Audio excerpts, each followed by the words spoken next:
Points. Aloha and welcome to another episode of the Broad Points Podcast. I am your host, the broad that points, the broad with the points. It's me, Tyler, the lady. And welcome back, you guys, to another podcast episode. I know we took just a couple weeks this time to get us back on track, to get here, to be here together with you. Hi! Thanks for being here. It has been a wild last couple of weeks.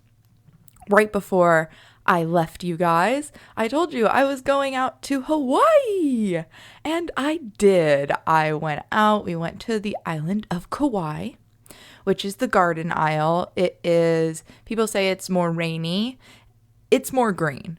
It is so beautiful to see untouched, unscathed land by man.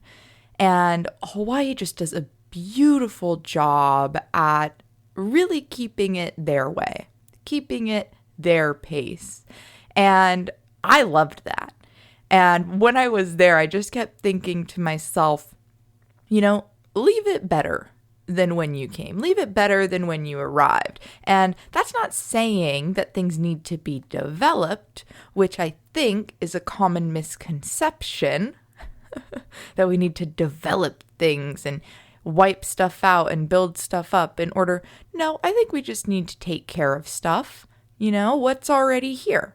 Let's take care of that. For example, very easy thing to do. This is just something that I like to try to do because bathrooms are not the best place in the world. I don't know about you. Maybe your favorite place in the whole world is to be in the bathroom. It's not really mine. You know, sanitary issues is really what comes up for me here. It's just gross a lot of the time. And nothing feels better than going in to a clean bathroom. So when you see a bathroom that's the only bathroom that is disgusting, let's say there's a little something on the seat, you could wipe it for someone else. I don't know, just little things. Leave it better than when you came, you guys, just with everything. With that, shall we jump into the fundamental phrase for the week? Because it's not that, it's this. The limit does not exist. Now, I don't know if you guys are Mean Girls fans listening. I personally am a Mean Girls fan. Surprise! The limit does not exist. You guys, they're doing their mathletes thing, and they're talking about how if something never approaches anything, then the limit does not exist. In life, the limit does not exist. There are so many times where maybe fear may limit us, anxiety, right? There's a lot of things that can prevent us from doing things, but the limit, there's no law of what the limit is for any particular thing. Sure, there are some records. Guinness holds a lot of records for things that are done, but there is no limit.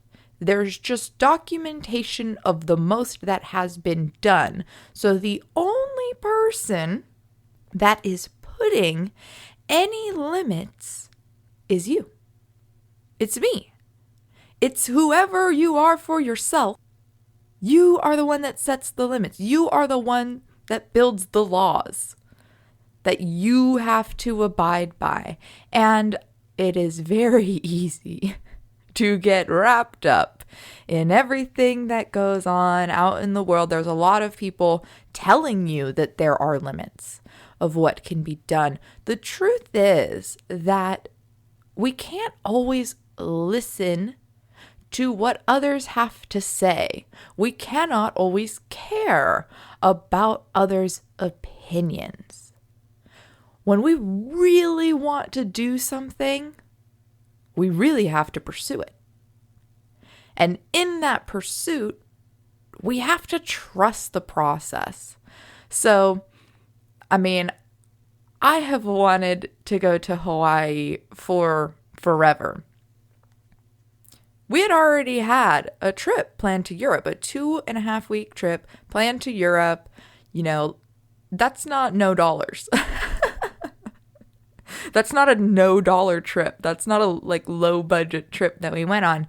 So to have another trip for just about a week domestically, that seemed crazy to me. There had always been a limit on how much I could travel or how much time I could take off or where I could go. And that was all self-imposed. All of it.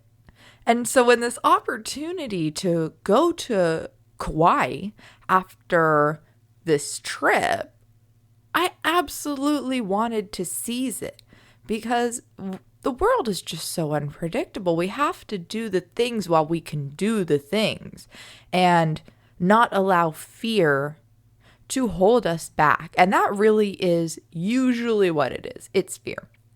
And, in the case of travel, it might be fear of finances. How do we resolve that?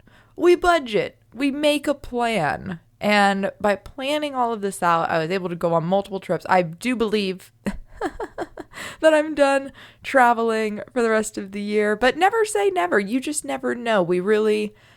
I really like to make sure to say yes to the opportunities that are presented to me. And so that is why before Europe, I had actually had 4 paintings selected to be in an exhibit, but I was not able to make that drop-off time. I was pretty bummed about it. I messaged the woman back in Riverside. It is a Riverside County Artscape. And she said, they're doing another one. It's not a big deal. Come back, reapply, and I can get into the next one. And so I did. Following through, you guys, if something isn't exactly what you want it to be, communicating that and altering your course and following through. Huge. Because I did. I reapplied. I was able to, once again, have 4 paintings selected to be in the Artscape fall-winter exhibit that will be in Riverside. More details to come on the location of that. I just know it's in Riverside because on Friday last week, I went and I dropped off these 4 paintings. Shout out to Matt for coming with me because 1, traffic, and 2, my paintings are not small. They selected 2 36 by 36 inch pieces, a 12 by 36 inch piece, and a 16 by 20 inch piece. All of those had to fit in my tiny Mazda, and then I had to carry them all across the parking lot, upstairs, and into the building. So having a person to go with me was really great, especially because I was able to make it as big of a deal as I wanted to be and share it with someone else. It's so important to celebrate all of our wins. And I'm a big sharer. I don't know how you feel about sharing. Not everybody is into it. I love to share. Even if it's just food and we are sharing in the same flavors, it's the same flavors, it's the same smells, it's the same textures. We're experiencing something together. And to me, that is just so beautiful. I love the togetherness of it all.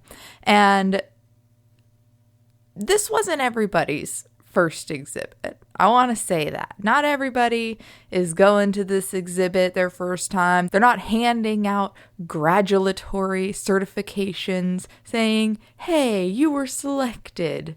It's as big of a deal as we make it for ourselves. And so I went ahead, I printed out the letter so that I would have the letter. I plan to maybe frame it, but definitely save it because it's a big moment. It's the first exhibit that I'm able to actually participate in. Second exhibit that I'm selected for, first that I'm able to participate in. And so I really want to commemorate this. And in addition to that, I knew I wanted to take pictures in front of the building with my paintings. So that way, one, I knew what they looked like. But two, there was proof. It was celebration in that moment of being there, of coming as far as I have, as my paintings being selected. It was a huge moment for me, and moments are as big as you make them. Everything is as big of a deal as you make it. So I really encourage you to take the time and celebrate. Make things a big deal. Make them a big deal because they matter, because you matter. Really, trust in the process throughout it all. I mean, before I was able to drop off those paintings, I did have to get my floors redone, you guys, and it was a trying time. It's a trying time indeed, but I made it through it all. I didn't completely lose my mind when they were grinding down my floors, and actually, when they removed my floors, they uncovered some unevenness, some rough edges. Does this not relate to life? What they did is, the man who did it was very nice. If you guys need a flooring recommendation, please just send me a message because these guys were great out in the desert. They were grinding down the surface so that way it was all smooth. That way they could lay the floor on top of a smooth foundation. Our foundations in everything are so important. I just did my first dance audition this weekend, which we're going to loop it back with something a little bit better than this, but I did my first dance audition this weekend, and it was mostly 16 and 17-year-olds. The people who said they were going to go with me didn't go. And so then it was just me. And that's okay because it's just my experience. This is my life. And I knew I wanted to get a dance audition, my first dance audition, out of the way. It's so funny how firsts can be so different. With my first exhibit, I'm so excited. I want to commemorate it. With my first dance audition, I was like, I have really no idea what I'm getting myself into. This looks cool. I don't know if any of you guys used to watch any of the dance shows. It's cool. Group work, teamwork is so fun to witness live and to be a part of. And I've had smaller levels of this in my life, but nothing like this amount of people. The groups from the videos that I've seen anyway are huge. And so I went to go try it out. Oh, I didn't know what I was expecting. It was 4 hours. Let me tell you, the longest class, you guys, I take classes to learn because that's how we learn. 90 minutes. I don't even know. No, I've lied. I've done 2 back-to-back classes, so that was 2 hours. I've done 1 class that was 90 minutes and 2 classes, 2 hours in a row. So 90 minutes to 2 hours, that's the max dancing that I have done. This was so much dancing. You registered, then you go in, you do your little warm-up, then you learn 4 different sets of choreography, which only 2 will be used. Surprise! Hope you remember them. I didn't. I'm not gonna lie. It just all went blank. I was starting to kind of get the choreo for the 2 that we needed to audition with, and then it was just, I was not in a great position, and this part is on me. You have to set yourself up for success here. I could have moved around the room to maybe better see. They weren't really accepting questions in the way that I'm used to, so it really was just kind of a free-for-all, and it was very fast. So much faster than I'm used to. But I'm happy I did it because now that's something that I can say that I did. I showed up. I don't know what had happened with the audition. They did make a point to say that it didn't have to be perfect and to just try your best, which I did. I really thought about walking out a couple times because I just felt honestly embarrassed. I felt like I was so out of place, especially because they were doing the adult and the youth auditions in the same room. And it was just, I gotta say, 95% youth. And the people that weren't youth, that were adults, were the ones that were teaching us the dances. So I felt like I was kind of the only adult. So weird vibes. I definitely do encourage having a hype squad at all of the dance classes that I go to around here. They are beginners classes. I've had some really great instructors. It is not a dance audition. I'm gonna tell you that right now. If you go to a beginner's dance class, it's so much more inviting. The people are a lot happier. So if you're not trying to compete or perform live, maybe check out a beginner's class. And then from a beginner's, you can go to an intermediate. You can level up. I do think that it is important to constantly be challenging ourselves. And consistency for me with anything that I do, that's honestly why I was curious in this opportunity for this dance team, was consistency. To have something that I'm signed up for, that I'm obligated to. These are my responsibilities as a member of the team. I don't know why. That can be so difficult when we have to flip it back for ourselves, right? I'm on a team with this body, mind, and spirit. I'm obligated. I have a responsibility to take care of it, right? See how easy that is? It's just all about flipping it. Flip it and reverse it. All right, let's continue on here. Continue to push yourselves. Continue to step outside of your comfort zone, because it really is. That is how we level up. That is how we expand both our community, our consciousness, and our opportunities. You guys, our opportunities. With every ending, there is transition. Yes. Because there is a new beginning, which means it's new. Do what you want to do. Speaking of new beginnings, how exciting is it that Linkin Park is back with us once again with their new female lead singer. Actually, it's been over a year, guys. It's been over a year since Linkin Park has been back with Emily, and I'm obsessed with this new rendition, if you will. It is so much fun.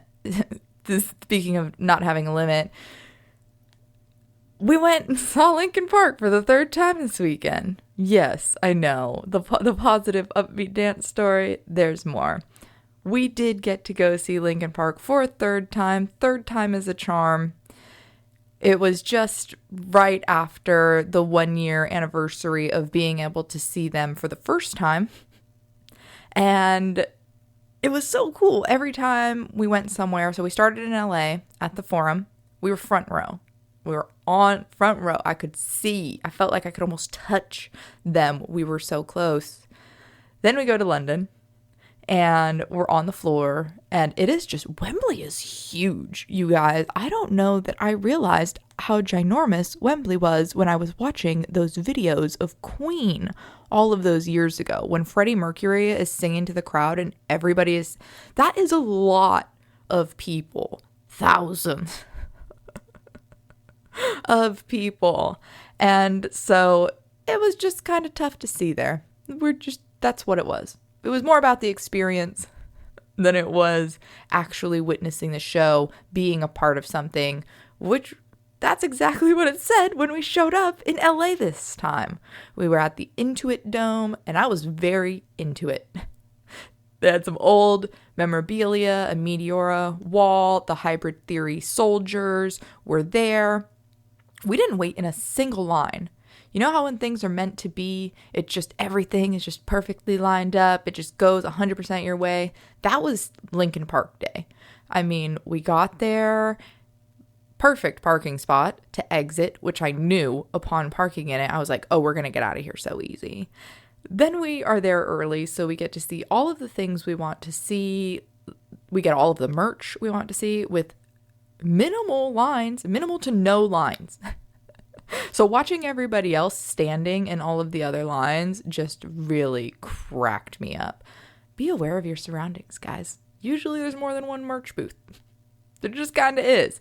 If you get there early or if you time it right, you don't always have to wait in those crazy lines, because those lines can be absurd. I mean, there were lines the entire show. I'm curious if some people even saw the show because of how long the lines were. But be aware of your surroundings.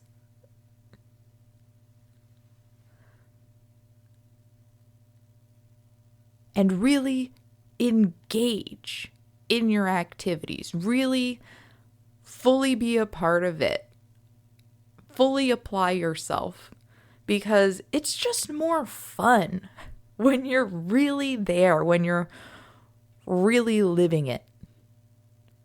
And throughout all 3 of these shows, actually, I wore zero shoes. I sure as heck did. I wore my zero shoes to all of them. My black Dylan canvas shoes with the gum bottom soles. They went from LA to London, back to LA. And if you want to walk around wearing some barefoot minimalist shoes and pay me when you buy those shoes, guess what? You can by utilizing my Xero affiliate link. Yes, that is Xero with an X, xeroshoes.com/go/Tyler the Lady. And if you would like to reach out to me, please do. I would love to hear from you. Let me know that you're there at Broadpoints or at Tyler the Lady. And I know, social media, not for everyone. You can reach out via email as well. broadpointspodcast@gmail.com. Now, let's wrap it up one more time with that fundamental phrase for the week.